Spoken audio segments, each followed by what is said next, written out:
अस्सलाम वालेकुम, welcome to my channel.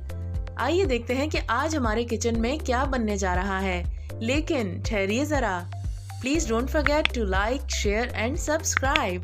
Thank you. आज हम बनाने जा रहे हैं बहुत ही आसान तरीके से क्रिस्पी फ्राइड फिश। खाने में बेहद मज़ेदार, कुरकुरी और बनाना इसको बहुत ही आसान। इसके लिए क्या करना है आपने कि कोई भी अपनी पसंद की मछली ले लेनी है। मैंने यहाँ पर ली है मुश्का और ये 3 मछलियाँ हैं, यानी कि टोटल इनका वजन है 2 किलो। और इसे बहुत अच्छे से वॉश करने के बाद यहाँ मैं आधा नींबू इसके अंदर निचोड़ रही हूँ। और उसके बाद हम इसमें ऐड करेंगे आधा खाने का चम्मच काली मिर्च। बिल्कुल बारीक पिसी हुई नहीं है, हल्की सी दरदरी सी है।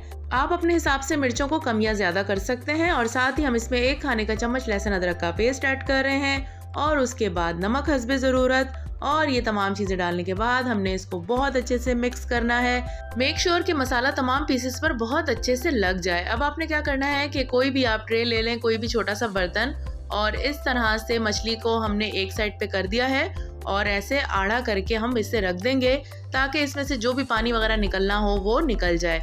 अब आप क्या करेंगे कि कॉर्नफ्लावर लेकर इस पे ऊपर से ही आप डाल देंगे।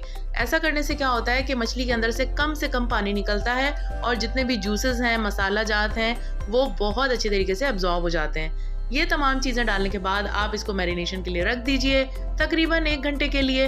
और ज़्यादा से ज़्यादा आप चाहें तो ओवरनाइट भी रख सकते हैं। यहाँ आप देख सकते हैं जो भी थोड़ा बहुत पानी था वो निकल चुका है। अब हम तैयारी करेंगे फ्राई करने की।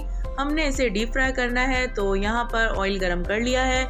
चुटकी भर हम इसमें अजवाइन डाल रहे हैं। यकीन करें बहुत मज़े की खुशबू आती है फ्राइड फिश में।